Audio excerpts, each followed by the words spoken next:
Guys, it's been a while since we've been dealing a lot with different methods of getting Pokemon from Pokemon Sword and Shield, especially shiny Pokemon, especially G-Max Pokemon. There's been 100 different methods unveiled on how to get these things, and other than the intended way, which is to just grind through possible chances.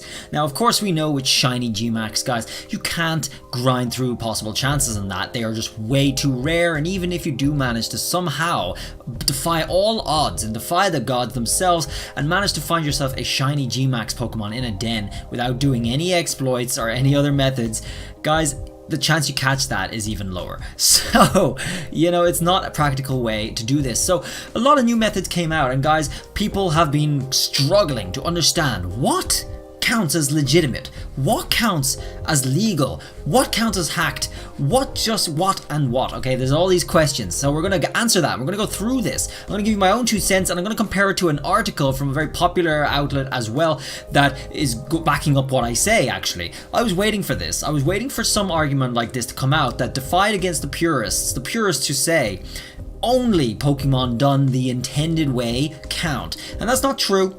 That's not true. As you guys know, our methods started with exploits in manipulating the dens all the way back months ago, where you could rig the date shift in your Switch, and you could manipulate the time and change your den and just progress through the numbers of possibilities faster than waiting an entire day, and that would get people their shinies much faster, like much faster. That was the first step, but it wasn't fast enough and it wasn't reliable enough either. So in this video, we're going to go through the history of the exploits, and then we're going to discuss legal Pokemon and illegal Pokemon and legitimate Pokemon and hacked Pokemon, and we're going to go into those terms in detail, guys, so we can lay some groundwork for a definition that the community can go by. Now, the definition that we set for the community is very important because we need to have a definition that everyone can agree on, and one that everyone can agree on is the one that the systems Pokemon use themselves to actually judge what a Pokemon is. Legal, illegal, illegitimate, whatever it is.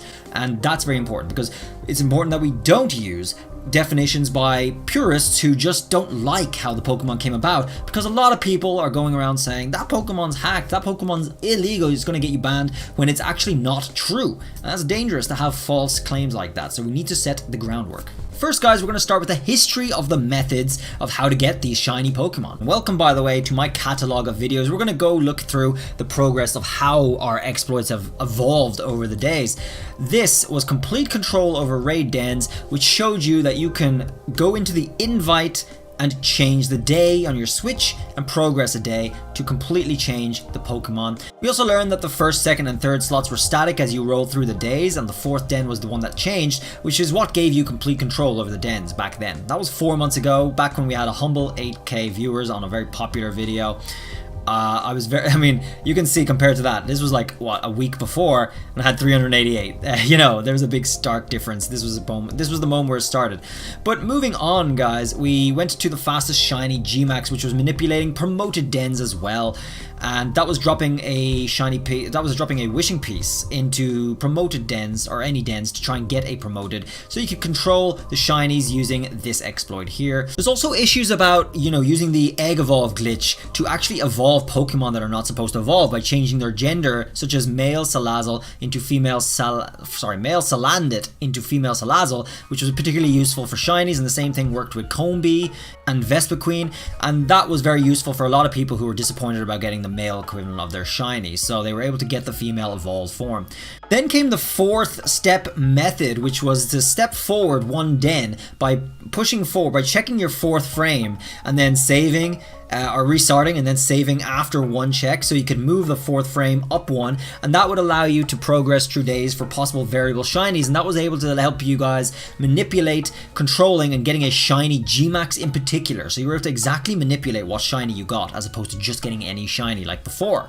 But that was way too slow. That was just bonkers, time draining, time consuming, like nothing else, and it wasn't worth people's time. People just didn't do that, and then it didn't matter. because then we came out with how to check shiny frames with doo-doo. This was our doo-doo video, guys, and this is where things got interesting. This is where third-party programs started coming into play, and we are now well beyond that point, because now we're using all sorts of wonderful things to get shiny Pokemon and all that. Like, shiny Pokemon has just completely saturated the entire market now because things have progressed so much, and now we're left with the question, guys, what's legitimate, what's legal, all of that stuff, and what's hacked? So let's discuss this article that I just read, which actually does share a lot of my own views, and this comes from Centro Pokemon over here on their website and also shared on Twitter. This is about the difference between legal, legitimate, and hacked Pokemon, which is exactly the same views I've had that I've been espousing for all this time. Now, they show details about PK Hex, which is the hack program. So Pokemon that are deliberately hacked in PK Hex can be made to be legal. I would like to refer to you guys to this controversial video here, where a lot of people were telling me these are not legal, because I was trading out some Pokemon that were not released yet at the time. They were unreleased, but they were legal, and Pokemon Home came out the following day. What made these Pokemon legal was that they were actually hacked. They were hacked Pokemon in PK Hex, but they were hacked properly to give them all the attributes of a natural occurring Pokemon in the game. And the point is, that made these Pokemon tradable. Yes, shiny Mewtwo and everything, guys. These Pokemon were tradable and usable. So that's the definition of legal. Pokemon can be hacked and they can be legal, because what makes them legal is usability in the systems of Pokemon Sword and Shield or any Pokemon game. They're usable. A lot of Pokemon that are hacked that you can use online in ranked battles are legal because they circumnavigate the system that is supposed to prevent illegal Pokemon or impossible Pokemon. Legal is defined by the system in place for Pokemon to detect these, okay? That system is flawed. Yes, it is. Nobody's going to get banned for using legal Pokemon, no matter how those Pokemon were made, because Game Freak cannot tell. Game Freak cannot identify that that Pokemon was created by PK Hex. It cannot identify that that Pokemon was naturally occurring in the game. It doesn't know. Now, guys, you know about the missing no raids at the moment. That Pokemon is all sorts of illegal, okay? The only use you should ever have for that Pokemon is to leave it in the daycare so you can duplicate Master Balls or any items of your choosing. The Pokemon it creates in duplications are also illegal. It seems you cannot trade those Pokemon. Because you cannot trade them, the systems identify those Pokemon as illegal. But because you're able to use the missing no egg Pokemon offline after you've obtained it, you're not at risk of any bans if you do that. Make sure you are offline though, just to be safe. So the last one I want to talk about is raid den manipulation, guys. Raid den manipulation does not use any programs to meddle in the game. The programs you use are outside, they're third party, and they're used for processing information that you get from the game and put them into those programs, such as the seed checkers we've done, such as Xenoshiro Inverse. You've seen me guys covering those videos all before. They're really tedious, but they're inputting values that you get directly from the game through entirely legitimate means. You're catching the Pokemon that the game created from a den, and you're taking that, and you're putting that information 3 or 4 or 5 times into the seed checker program. And that's going to give you a seed to tell you how many days ahead your shiny Pokemon is. When you skip the days to that shiny Pokemon, it doesn't matter. That Pokemon is legitimate. It is legal. It is everything. It's perfect. Using the day exploit does not make that Pokemon illegitimate. You're only skipping days, and the day exploit is on your Switch, not in the game. The game doesn't know any better. It's just the same as waiting those days. You can wait a year, you can wait 2 years, 3 years, 4 years for your first shiny, but there's no realistic way to check all those every day in the proper dens. The Pokemon you extract from a den after you've skipped to the shiny frame is 100% legitimate, it's 100% legal. It is the Pokemon the game intended to create and intended for you to catch. You have no trouble, no harm, and no risk in using one of those Pokemon.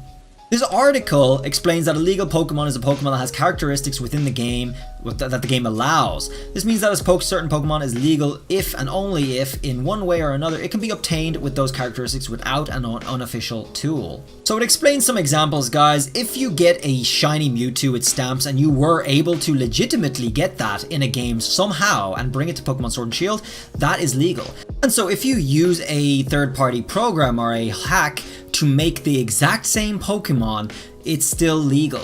On the flip side, guys, if you make a Pokemon that you cannot possibly get in any Pokemon game and also transfer it through bank, through home, into Sword and Shield or in any game, that's going to be illegal. You shouldn't be able to trade that in any way, but there are ways around. However, that is going to be illegal and it's going to always have a risk of a ban, possibly in the future. However, as it stands, nobody has been banned yet.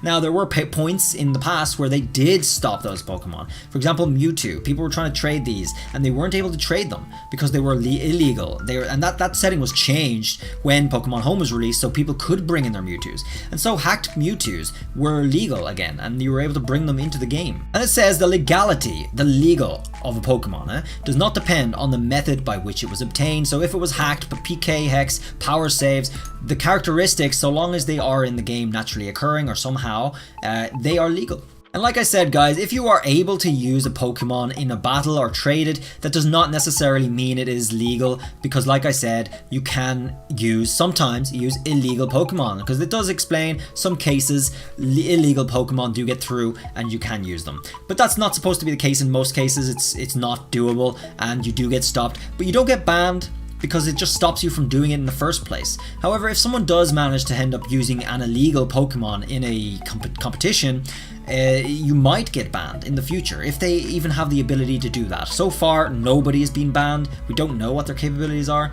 If you guys are curious about what makes your Pokemon illegal or legal, you can do some research. You can look at the things in your Pokemon. You can check the stamps. You can check everything, all the stats and all that stuff, and see if they could be naturally occurring in any Pokemon game whatsoever. If they are naturally occurring in any Pokemon game that you could trade into bank and trade into home, then yes, they are legal in your game. A lot of people do ask this question: how do you identify illegal Pokemon? And that's really the way to do it, guys. It's really the best way. You're just going to have to know what is naturally occurring in any Pokemon game. You can research that, and then you're going to have to see if it's not and compare it to what you have. And if it does in fact have something that you cannot get naturally occurring, that's your answer.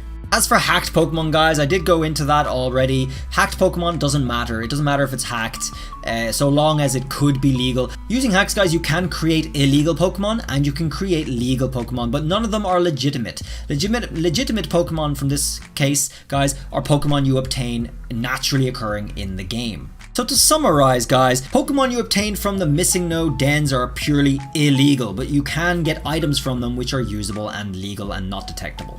Pokemon you get from raid den exploits using third-party programs are doo-doo to get your seed, and then you date skip to those Pokemon are purely 100% legitimate and 100% legal. Pokemon that were in Pokemon Home that you cloned are actually legal, but Pokemon Home has a new feature where it applies a new tracking ID to Pokemon sent to Pokemon Home, and it's supposed to delete any clones from that same Pokemon, because the same Pokemon inherits the same ID, and Pokemon Home can detect that. However, the Pokemon themselves are still legal. Just as long as you keep them in Pokemon Home, they may be deleted if they haven't already been deleted one day. The original will not be deleted and you won't be banned. As for Pokemon you cloned that were never anywhere near Pokemon Home, all of those are legal as long as the original is legal. Of course, if the original is illegal, then the clones are also illegal. That makes sense, and they won't be deleted if you send them all to Pokemon Home. Pokemon generated from PK Hex can be either illegal or legal, but they're never legitimate. Legal, it depends on how you make them, guys. PK Hex has a button you just click that makes it legal, so that's very easy to make that. However, some amateurs using PK Hex for the first time might not know about some of the details about what makes a Pokemon legal, and they might try to make and customize all the details themselves, and they might very well make an illegal Pokemon, which could get caught. Any other hacking tools as well that do the same thing as PK Hex count the same as well. Sysbot makes legal Pokemon by programming. Pokemon made by Sysbot can be used in online as well. In the case of Sysbot Pokemon, if you do happen to try to program one and give it a move that it should not be able to know in the game, generally speaking, you're just not allowed to enter the match. You're not allowed to select the Pokemon for your team, so it's usually safe that way. Of course, the most obvious one, guys, naturally randomly occurring shinies you encounter in the game are all legitimate. They're all legal, of course. So Pokemon evolved through the egg exploit by shifting the gender. That's a mystery. We actually don't know, because I think some people have reported that that glitch has stopped working. We haven't had any real definitive news of that actually being the case. I haven't experimented it myself, but guys, let me know your reports on that as well. That's it from me, everybody. I hope you do enjoy it and appreciate this video. I think it's a very important one to have out there, and a lot of people have been asking me these questions, so hopefully a lot of those questions are now answered. Thanks for watching. I'll see you guys in the next video. Don't forget to drop a subscribe, and I'll see you then. Bye!